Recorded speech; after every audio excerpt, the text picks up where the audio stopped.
All right, good evening, guys. Ken at Tortoise Capital Nightly Strategy Podcast for September 4th, 2024. Start with a couple of sniper trades.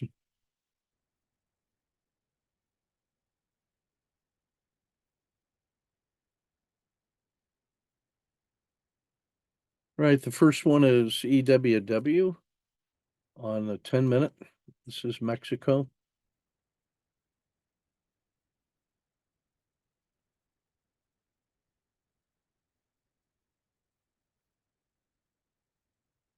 So here's yesterday's close. Here's the gap down. It opens at the low of the day. Here's the 10-minute high. It rolls over and closes back here. So that establishes the OR10. And I'm ready to go long. If it breaks out higher, we're short if it breaks out lower.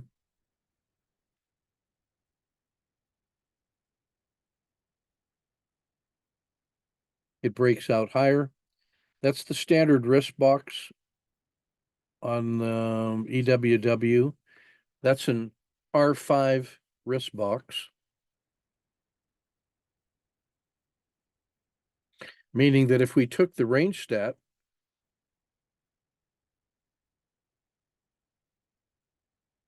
which is the maximum reasonable intraday move, and if we divided it into 10 equal parts, 8, 9, 10, then one of those boxes would be an R10. Two of those boxes would be an R5. So if you take the range stat and divided it into 5 equal segments,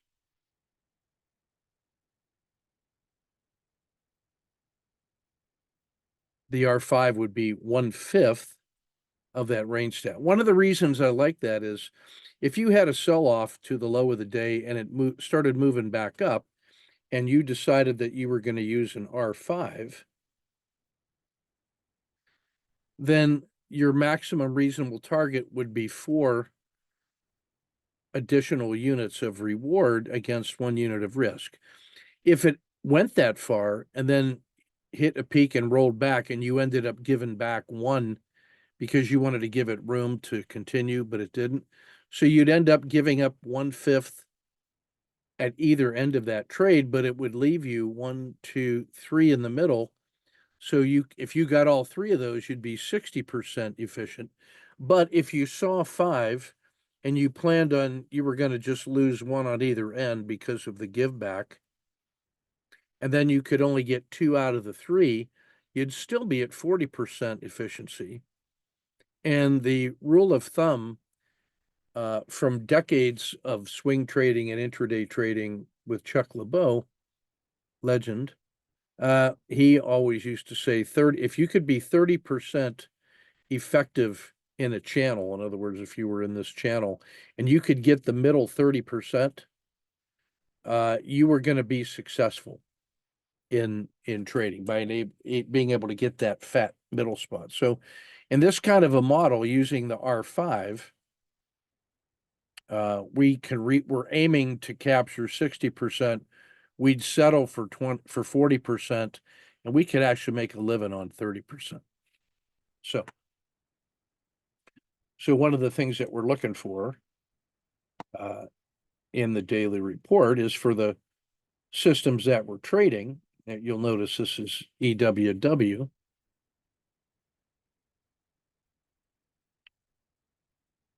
EWW here.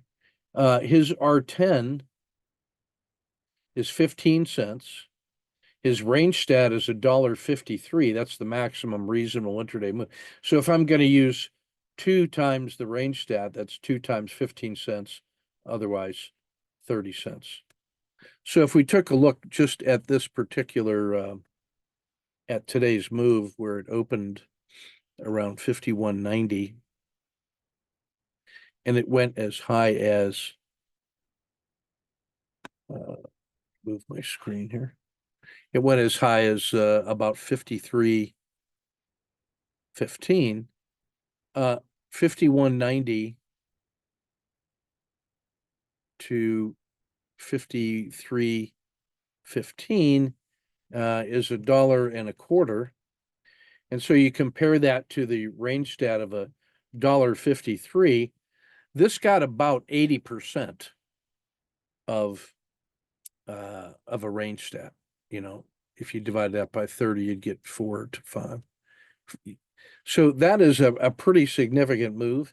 It's not a full range stat move, but what's interesting to note is you get one directional move this way, and then you get a second move of equal size in 3 legs going that way. So there were actually 2 full-sized moves in which we had a real chance to score big inside of EWW.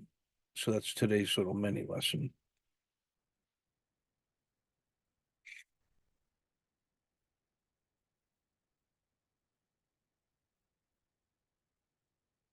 So,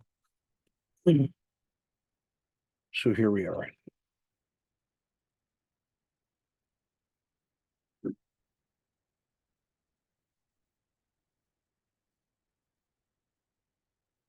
So again, there was the close. This was the gap open. This is the OR10. I took the breakout with the standard risk. By the time on the fourth bar, when it closes right here, I should certainly have my stop probably by the skin of the dragon in order to lock in this much goodness. So I'd take my risk out. Now the R10 rolls over. I take the, excuse me, the exit at the skin of the dragon. This is also like a 1, 2, 3 exit.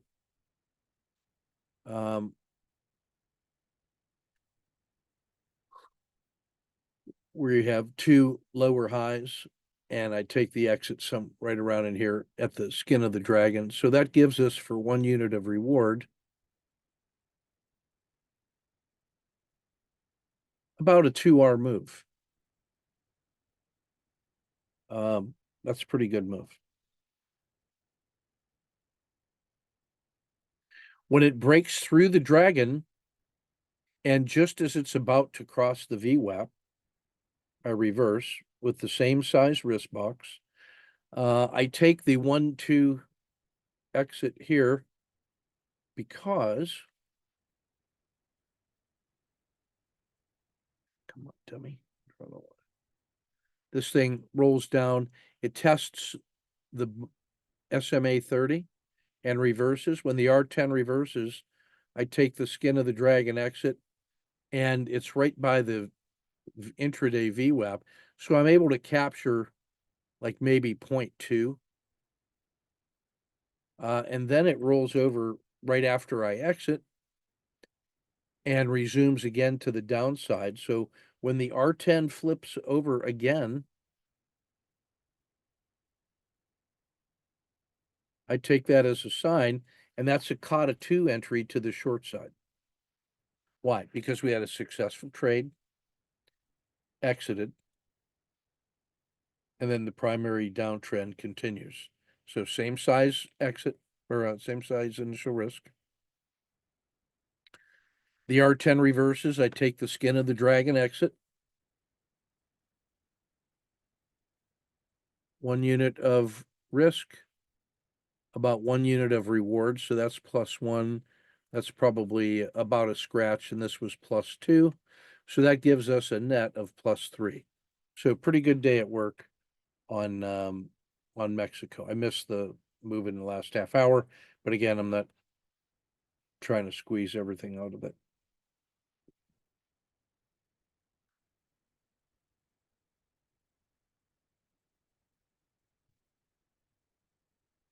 All right, this is CLF. Now, CLF has featured a really harsh sell-off over the last couple days, which stabilized here and closed here, a minor gap down, and then here's your OR10, and then the next bar breaks out higher than that, so we're going to be long, and then this is that R5, risk box in CLF.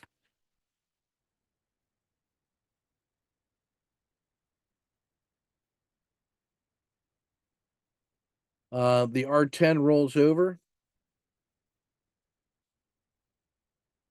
and I take the skin of the dragon exit for about a 0.2.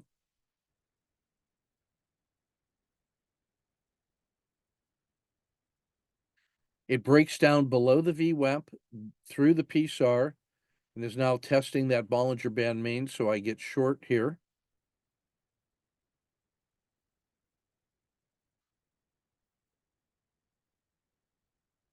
The R10 reverses. I take the skin of the dragon exit for about an R, so that's about 1.2 R for the day on that one.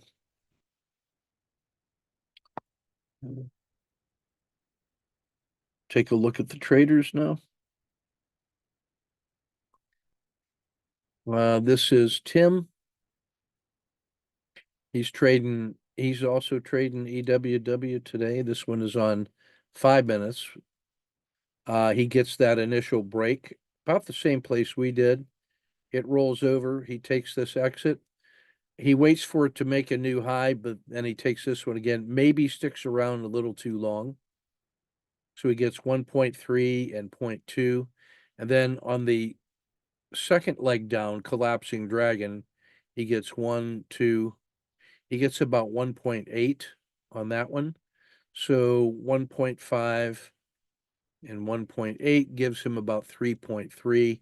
So he did about 0.3 better than us by being on the 5 minute rather than the 10 minutes. So that's a good series right there.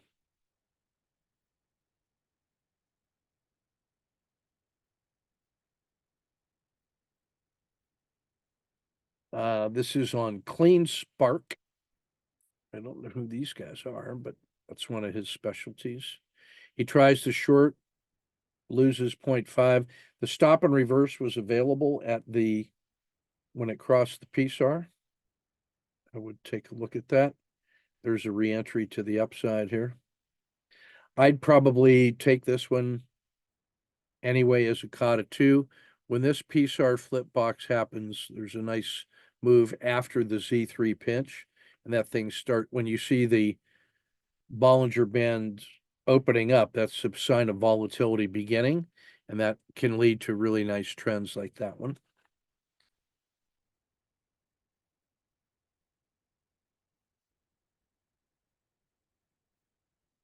Excuse me.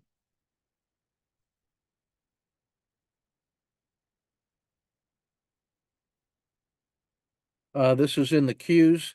He trades this one later in the day. That's about the second COTA 2 that was available. So there's a collapsing dragon available in here. There's an SSC right there that pays off. This one is a COTA 2 entry because you have higher lows and it crosses the PSAR. That makes that a really strong entry. Then that would have been the second entry. And this one scratches, but that one would have paid off nicely. I don't think you should be exiting until up around in here, but your mileage may vary. I think you get chased out of that trade.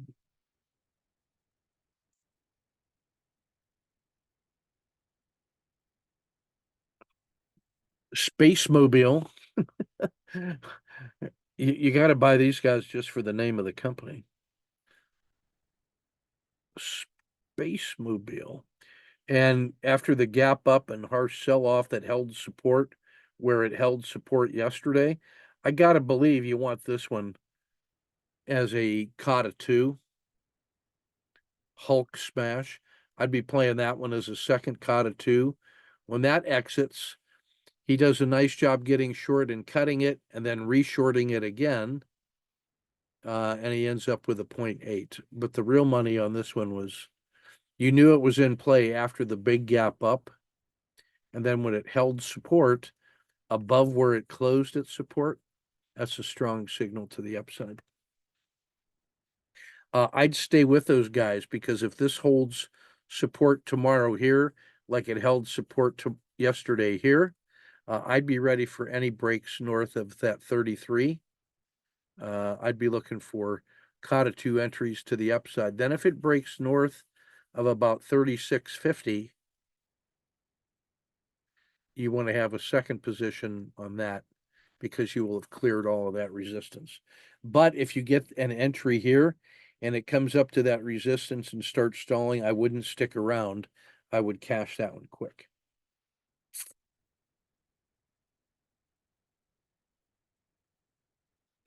Hamad, a little slow on the reentry on this one. Maybe a bar earlier, he'd have been in nice shape. And same thing on this one, I think a little slow to get the reversal. There wasn't much room in the Dow today. Nvidia, he's able to get the pieces that were available first thing in the morning, maybe a little slow getting the COTA 2. Nice work on energy. There wasn't a lot there, but he got what was available, with the exception maybe of this second continuation to the downside right here. When that breaks below the low of the day, that's a legitimate signal instead of waiting for confirmation. And that's the traders from today. Let's take a look at the reports real quick.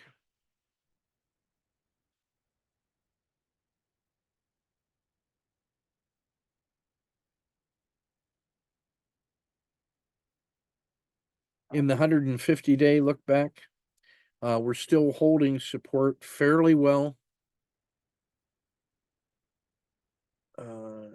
at this location, holding support at 550.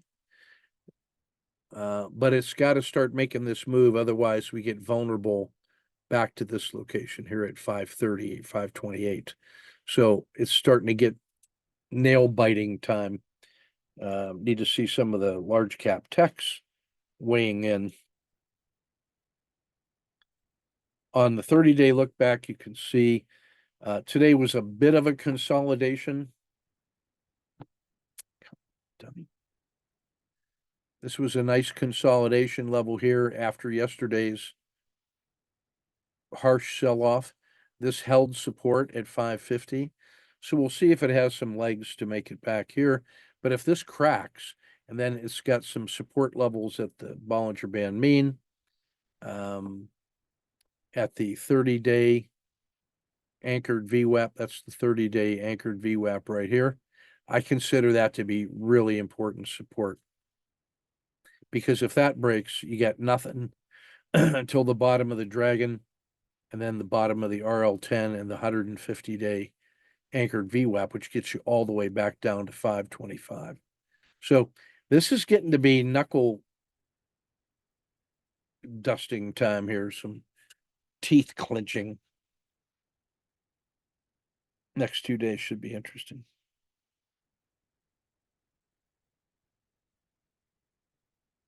You can see on the 30-minute chart, mostly stabilizing here today in the yellow, although it was a poor close.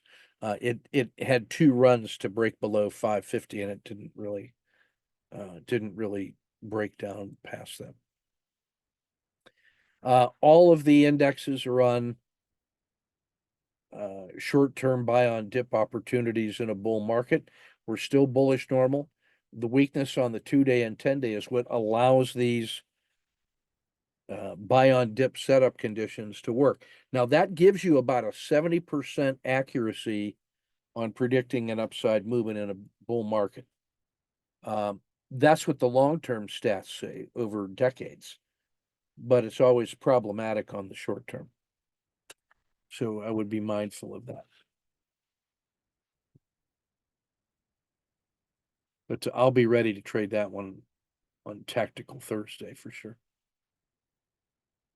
In the Dow, we had some breakout strength in Procter and Travelers. Tesla had a strong day, as did United Health. Weakness in the energy sector there, Chevron and Devon. In the ETFs,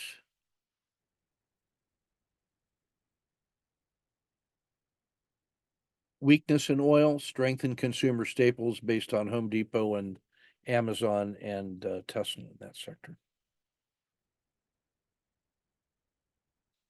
Lots of goodies in the auto framer, given the great distance we've pulled back from the 10-day high and the relatively small range of the day.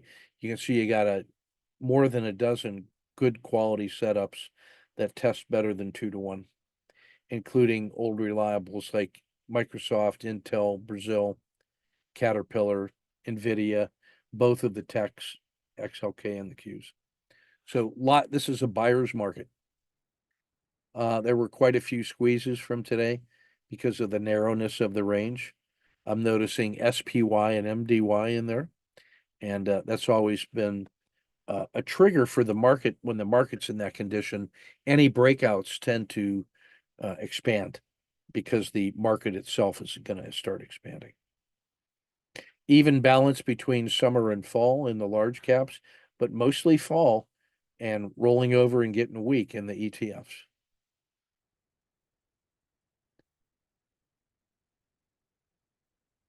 You can see the frog champions, usual suspects, NVIDIA and marijuana have moved to the top of the stack. Intel's joining them up there. And we've got a market that is dangerously close to rolling over and coming all the way back to the bottom of the river, which would be around 525, as we said. So is that a buy on dip? I don't know, but it sure looks like a compound critical state for the next 2 days. So be ready on the intraday plays for range expansion, direction unknown. All right, take good care, and we will see you tomorrow.